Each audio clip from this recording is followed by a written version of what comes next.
Communication in America has played a vital role in its overall development and relationships with other countries. From mail to telegrams to telephones, the economy and society wouldn't be the same without it. Samuel F.B. Morse and his invention of the Morse code and the telegraph proved to be a turning point in communication for many.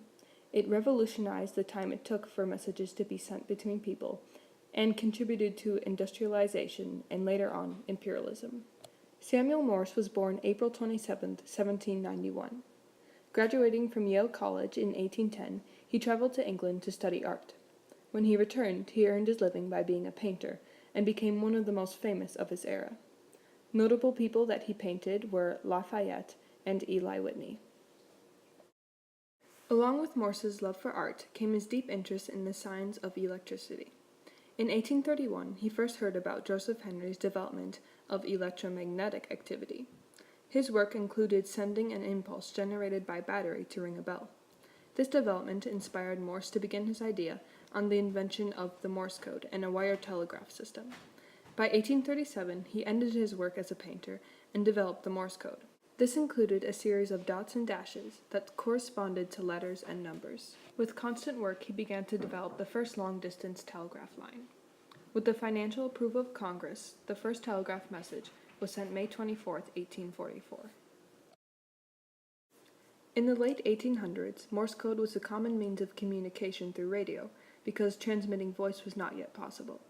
By the turn of the century, Morse code was used for fast, long-distance communication. Telegraph lines were built across the country and were significant in advancing America. Here's a clip where the crewmen of the Titanic are using Morse code to communicate with other ships.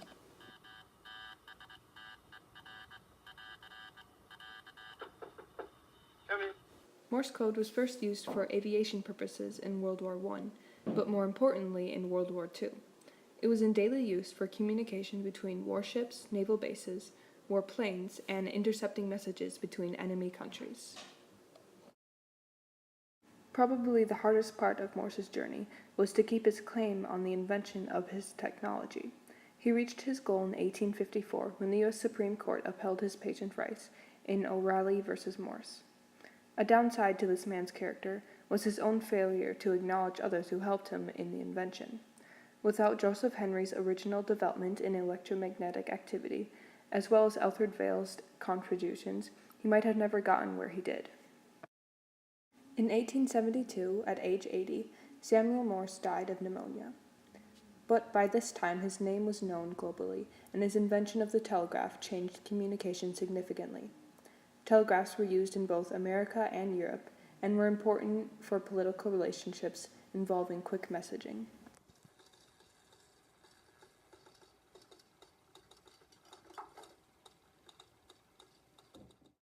Beginning in the 1930s, both civilian and military pilots were required to be able to use Morse code.